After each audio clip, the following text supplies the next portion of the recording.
Bienvenidos a este espacio de opinión en rojo y negro, en el que queremos ofrecerles toda una mirada y una reflexión desde el barrio Laureles, aquel barrio que ha representado para la ciudad de Medellín un ícono, y por eso contamos en este espacio con Claudia Bendaño, historiadora, docente del Centro de Humanidades de nuestra universidad, con quien vamos a compartir un poco, Claudia, esa historia de Laureles, un barrio tan antiguo, rodeado de tantas cosas.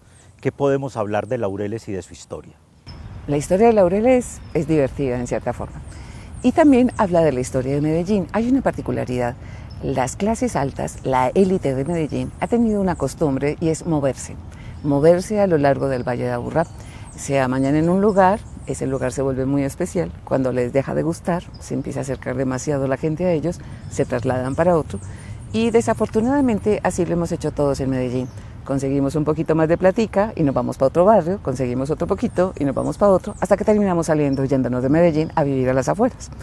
Eso no genera una forma, de apropiación de nuestra ciudad, ni de nuestro barrio, ni de una memoria, urbana.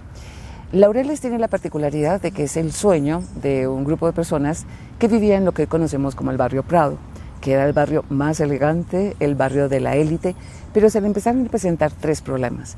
Ese barrio se extendía casi hasta lo que conocemos hoy con la Avenida de la Playa, y resulta que era el lugar donde estaba el Palacio Arzobispal, donde estaba también la alcaldía, donde estaban todas las oficinas de los entes privados y públicos. Se convirtió en una especie de mercado. Además de eso, en cierta parte estaba acercándose demasiado al barrio Lovaina, y los jovencitos de la clase rica pues se entretenían con las mujeres de la mala vida. A veces salían de parrandear, de los bares, de oír milongas, tango, de estar mal acompañados, y se encontraban con las mamás que iban para la misa a las 4 de la mañana. Eso no les pareció muy rico. Entonces empezaron a sentir como que había una presión ahí, y decidieron y optaron por venirse en otra dirección. Y ya había un sueño, a la otra banda del río Medellín. En la otra banda que había 3 distritos, como si fueran 3 pueblos: Robledo, Belén y La América. Incluso todavía hay gente que vive en Robledo o en Belén que dice: voy a bajar a Medellín. Y uno dice: ¿cómo así que va a bajar a Medellín si usted vive en Medellín? No, ellos piensan que el centro es Medellín. Pasar el río Medellín es llegar a Medellín. Esto lo hicieron. Cuando se decidió que se iban a pasar a la otra banda, hubo una diferencia y había un problema. Eran los años 30. Y en los años 30 cada vez más el sectarismo político se iba acentuando, liberales y conservadores. Un grupo de conservadores optó por esta zona que conocemos como Laureles, y los liberales por un espacio que conocemos hoy como Estadio 1. Los dos al otro lado del río, pero las dos clases sociales altas. ¿Con quién se casan los hijos de las familias ricas? Con los hijos de las familias ricas. Eso ya va a terminar siendo muy complicado, separar liberales de, conservadores. Pero van a hacer una especie de diferenciación. ¿Cuál es la diferencia? En el lado de Estadio 1, muchos de pronto lo recuerdan, de donde está el barrio Calasanz, las avenidas son gigantes. Hay avenidas de 4 carriles separadas por un arcén. Porque en esa época se imaginaban un Medellín con mucho tráfico de automóviles. En una época que los automóviles eran muy pocos, pero decían: hay que dejar espacios. Hay unos antejardines en la zona de estadio donde cabe hoy un edificio de apartamentos de hasta 14 pisos. Pueden decir que soy muy exagerada, pero muchos de ustedes, los que utilicen la línea B del metro, que pasa por Pichincha, ese se llama Pichincha, al lado de la canalización, miren las casas que hay y se van a dar cuenta que los antejardines son gigantescos. Son casas muy grandes e incluso con solares también muy grandes. ¿Cómo se hablaba de que eran de una buena clase social? El espacio que se emplea y que, decían entre comillas, se desperdicia. Aquí en Laureles lo hicieron de otra manera. También espacios muy generosos para casas muy hermosas, pero con 3 particularidades. Una, le dieron el diseño del barrio a un arquitecto muy prestigioso, a Pedronel. Y Pedronel Gómez decidió que la retícula española cuadriculada era muy aburrida. Entonces decidió que mejor hacía una cosa en círculos, porque había un elemento. Para 1936 hubo una reforma educativa debido al gobierno de Alfonso López Pumarejo, donde se decidió que la universidad iba a tener que tener otro tipo de dimensiones. Algunos estudiantes de la Facultad de Derecho no se sintieron muy satisfechos con las transformaciones que se estaban haciendo y decidieron fundar su propia universidad, una universidad que se iba a llamar Universidad Católica Bolivariana. Porque de ahí, de alguna manera, Claudia, es lo que en lo que nos estás contando, cómo alrededor del barrio, de la concepción de lo que significa el tener todo cerca de casa, se fue construyendo barrios de este tipo. Y usted menciona algo muy importante, miren, lo que representó y representa la Universidad Pontificia Bolivariana, usted lo expresa. En su nacimiento se llamaba Universidad Católica Bolivariana y solo hasta el año 1945 obtiene ya el título de pontificia. Pero volvamos a esa parte porque vamos a conversar a partir de una nota que le invitamos a que veamos, donde la universidad se va a convertir en el eje articulador del barrio Laureles. Alrededor de la Universidad Pontificia Bolivariana cobra vida un barrio, cobra vida una cultura, cobra vida una forma de ser. La nota que les ofrecemos en este momento.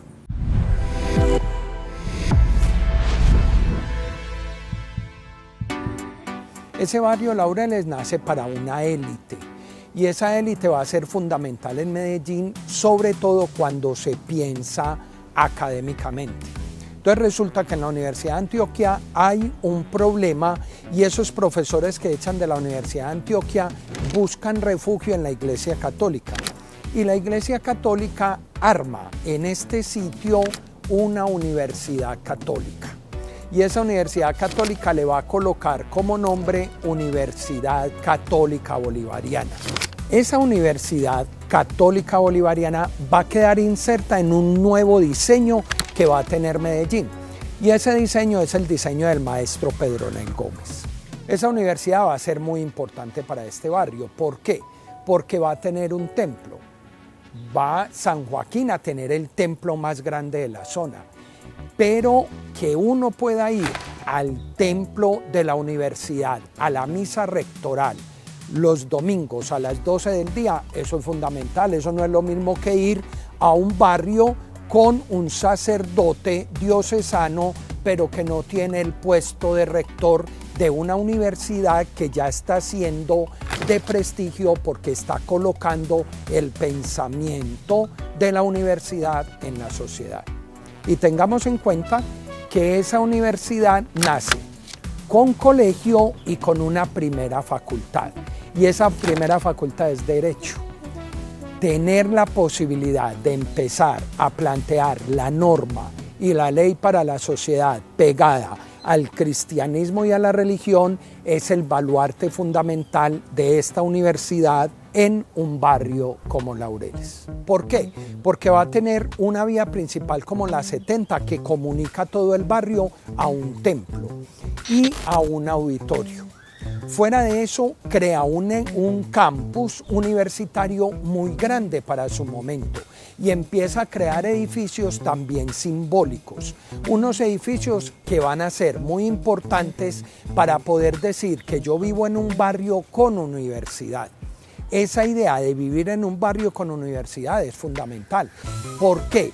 Porque va a permitir que la gente que viva en el barrio venga a la universidad a muchos actos culturales, a escuchar grupos musicales, a escuchar conferencias. Entonces se vuelve en un centro.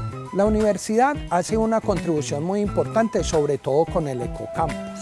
Con el ecocampus nosotros podemos pensar que lo que Laureles tiene arborizado se descarga sobre la universidad o la universidad sobre Laureles, entonces se convierte en una unidad.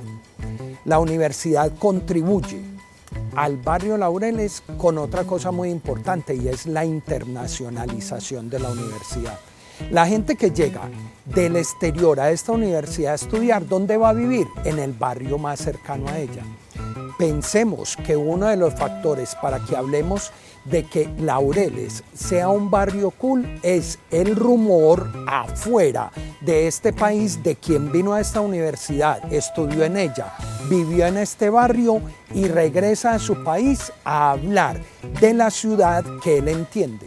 Muchos extranjeros entienden la ciudad de Medellín a partir de Laureles y eso es fundamental porque en Laureles pudieron recorrerlo, porque en Laureles pudieron disfrutarlo, porque en Laureles pudieron tener actividad gastronómica, porque en Laureles se dieron cuenta que había un orden histórico que todavía permanece en el barrio y un desarrollo de vivienda de ciudad contemporánea.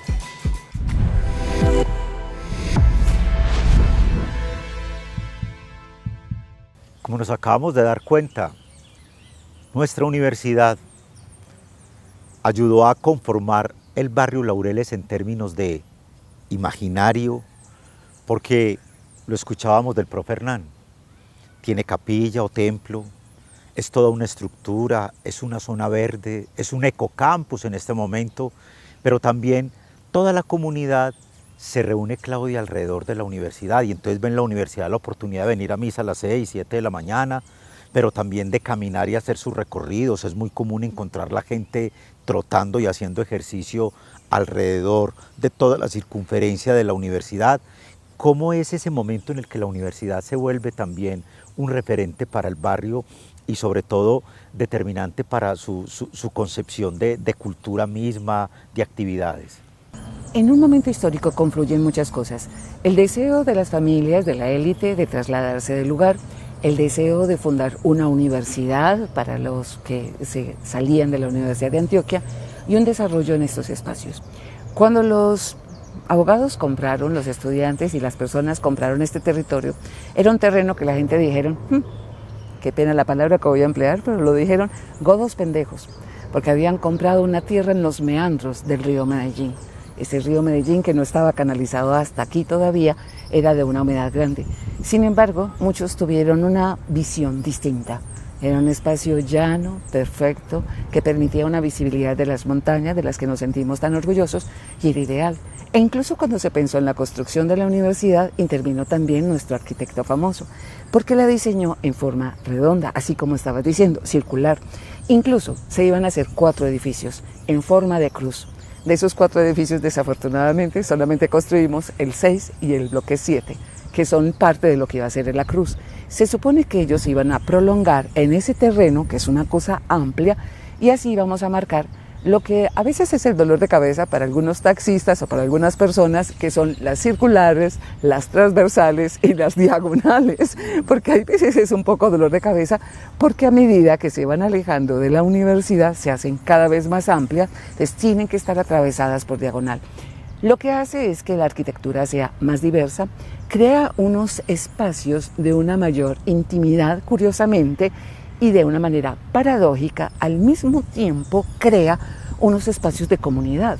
¿Por qué? Porque se pensaron incluso los parques. El parque, el primero, que es el que está más cerca del río, el más cerca de nosotros, y el segundo. Eran espacios para la recreación. Ya desde ese momento se estaba pensando que la universidad fuera como Oxford. La Universidad de Oxford tiene un condado alrededor de ella. Nosotros los antioqueños hemos sido personas de ideas así muy grandes y exageradas, y la idea era tener también una especie de condado alrededor de la universidad, que la universidad, digamos, de alguna manera irrigara sobre la comunidad y la comunidad sobre ella. Por eso nosotros éramos el centro de la torta, de esa torta que usted parte para que le den más las tajadas, le hace la cosa. Con otra particularidad, ahí digamos que yo voy a señalar 4 cosas que van a ser muy importantes, y es que tanto los constructores de la universidad, que pensaron que iba a ser todavía más grande, pues que empiezan a construirla en 1936, ya estamos cumpliendo 88 años, eso es una maravilla. Entonces pensaron que no importa. Aquí se crearon incluso unas construcciones para alojar internos que dormían aquí en la universidad y venían de otros pueblos. Y la idea es que pudieran encontrar también un espacio donde estar con jovencitas, conocer a alguien, coquetear, salir de novios, que tuvieran lugares para ir a comer. Una ciudadela para ir a tomar el café, escuchar música. Esa es una cosa. La segunda, entonces, es pensar un barrio que pueda ser recorrido atravesando la universidad. Bueno, en una época que no eran necesarias las rejas por seguridad, desafortunadamente. Eso aparece ya después de finales de los años 60. Otra cosa en la que pensaron fue en la arborización. O sea, se pensó en zonas verdes, que tuviera una gran cantidad de árboles, que los árboles atrajeran fauna, especialmente pájaros, mariposas. La gente era obsesiva porque tuviera jardines, o sea, que respondiera a la idea de nuestra ciudad, la de la eterna primavera, se pudiera vivir en Laureles. Pero tú no te ganas nada con casas bonitas, bien diseñadas, con un diseño extraño, con árboles, si no tienes familias. Para atraer a las familias también era importante 3 cosas. Una, ya tenían parroquia, pero estaban teniendo varias incluso cercanas, que tengan varias parroquias, que no digan que le queda lejos la iglesia.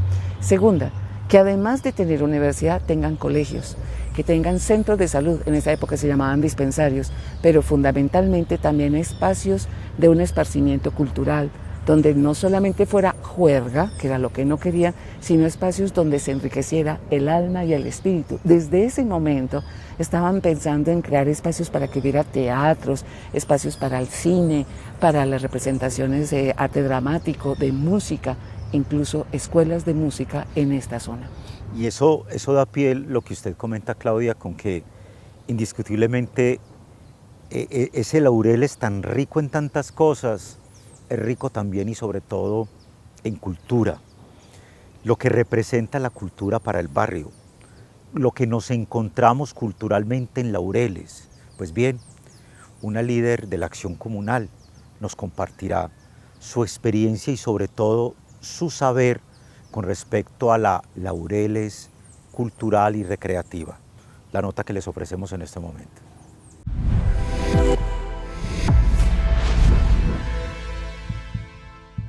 Tenemos una gran variedad de actividades que se presentan culturalmente. Nosotros tenemos un evento que es de los jóvenes, que se llama el Young Fest, que por lo general se hace en agosto-septiembre. Este evento pues ha cogido buena fuerza, ya llevan 6 versiones, gran variedad de actividades que se hacen culturales. Por ejemplo, en este momento tenemos lo que son todos los grafitis. Y también tenemos la parte de festivales, la parte que manejamos con las casas de las culturas, los teatros y también, por ejemplo, tenemos la Pinacoteca Da Vinci, que ellos manejan actividades todo el año para niños y adultos, de arte, pintura, música. Y ellos hacen que estos procesos se den con la comunidad gratuitamente, para que puedan participar y puedan pues tener acceso a este tipo de actividades. Bueno, ya sabemos que Laureles es el barrio más cool, uno de los barrios más cool que hay en el mundo. Entonces, por lo tanto, pues sus actividades culturales también vienen mucho de la rumba. Dentro de la rumba hay muchas actividades también culturales, hay danzas, hay teatro, o sea, es como una parte, como una ruta, donde vamos al teatro, vamos a la danza, vamos a un parque, donde se hacen en muchos parques ferias, muchas actividades culturales con nuestros propios autóctonos artistas de nuestra comunidad. Laureles cuenta con muchas ciclorrutas, por el cual se pueden desplazar prácticamente todo alrededor y cruzar desde oriente a occidente y de norte a sur, que el turista que viene puede coger la bicicleta en cicla y desplazarse y no tienen que estar tomando taxi, entonces eso ayuda también mucho al cuidado del medio ambiente. La zona gastronómica, por ejemplo, que tenemos nosotros es muy amplia, la 70, siendo gastronómica también es una zona de bares, de discotecas, pero también tiene el bulevar. Es un corredor donde la gente se puede desplazar desde la 47D, que es la estación del estadio, hasta la UPB, que viene a ser la Circular 1. Todas estas ofertas que tenemos, contamos con una oferta hotelera muy grande. Tanto se ha crecido que hay hostales, hay residencias, personas pues se hospeden. Y dentro de esto pues ahí vemos, ayuda a la economía. Todo este sector de Laureles se ha venido incrementando y mejorando la economía porque hay mucho turismo y ahora con esto de que fue el barrio más cool del mundo, entonces la gente va a querer venir a conocer el barrio más cool.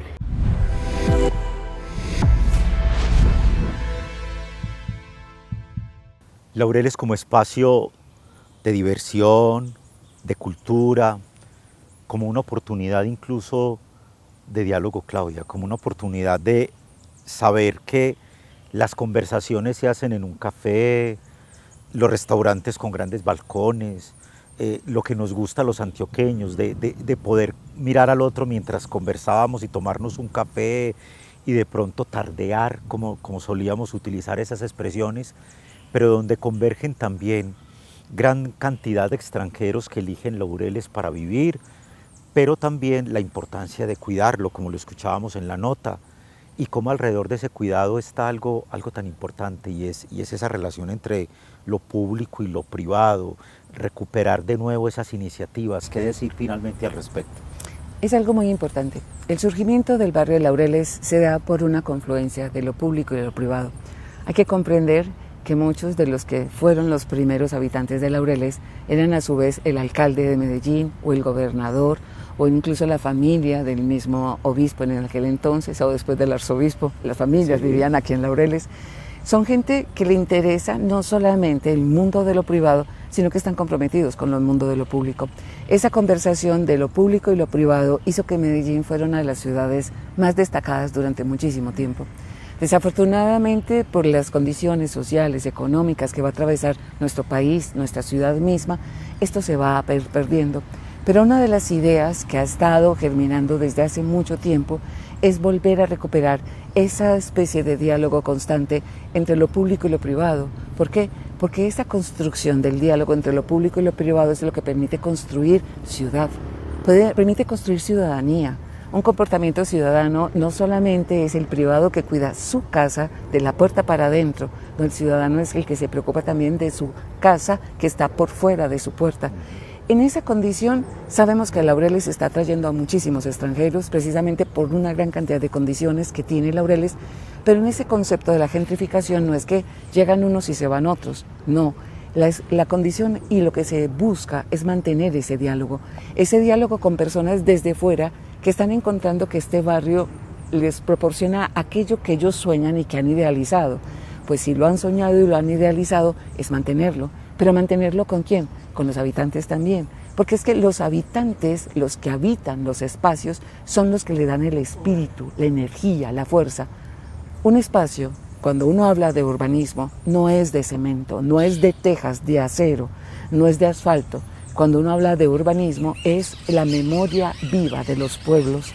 La memoria viva de los pueblos son relaciones sociales. La memoria viva de los pueblos es la que se construye conversando. Cuando uno puede decir, en esa banquita nos hicimos novios. Cuando pasábamos por aquí, veníamos a comer helados cuando estábamos en el colegio. Eso es lo que construye esa memoria. Y esa memoria es la que atrae incluso para que una revista como esta haya dicho que es el barrio más cool del mundo, es porque la gente votó por él. Pero vota por él porque es vital. Y lo vital es lo que conserva, de alguna manera, una práctica esencial y que ha sido esencial por mucho tiempo para los paisas. Ser hablantinosos, que nos guste conversar. Conversar se construye el mundo. Es más difícil destruirlo conversando, pues también uno lo puede intentar, pero es mucho más fácil construir incluso tradiciones, mantenerlas, perpetuarlas mientras se conversa. Conversar es el espacio, digamos, donde los seres humanos nos reconocemos los unos a los otros. Mantener la tradición de que Laureles es un barrio para conversar, creo que es lo más maravilloso y lo que le permite ser más cool. Y lo que le permite incluso esa integración con la misma universidad. Es el espacio de la conversación, desde lo académico, desde lo lúdico, desde lo social y desde lo generacional, fundamentalmente. Un barrio en el que todos cabemos y quepamos. Un barrio para todos, no importando condiciones o incluso orígenes, pero sobre todo un barrio donde a través de la cultura, de lo que representa la universidad y todo su entorno, se convierte en un referente permanente. Un barrio para cuidar, para admirar, para querer, pero sobre todo para apropiárnoslo a través de todas esas ofertas culturales. El programa que hemos querido llevarles a ustedes. A Claudia Avendaño, mil gracias por esta conversación, por esta oportunidad para que a través de toda esa experiencia histórica, pero también de memoria, como usted mismo lo ha dicho, Claudia, podamos hacer referencia a un hecho tan importante, y es el reconocimiento de Laureles como barrio, y usted lo ha expresado, para la conversación, y sobre todo para la conciliación permanente. Y por supuesto a ustedes, Mil gracias por permitirnos llegar a sus hogares, a sus diferentes espacios, a través de En Rojo y Negro, desde la Universidad Pontificia Bolivariana Pensando el País y la Ciudad. Los invitamos a que la próxima semana nos acompañen con un nuevo tema de interés para todos.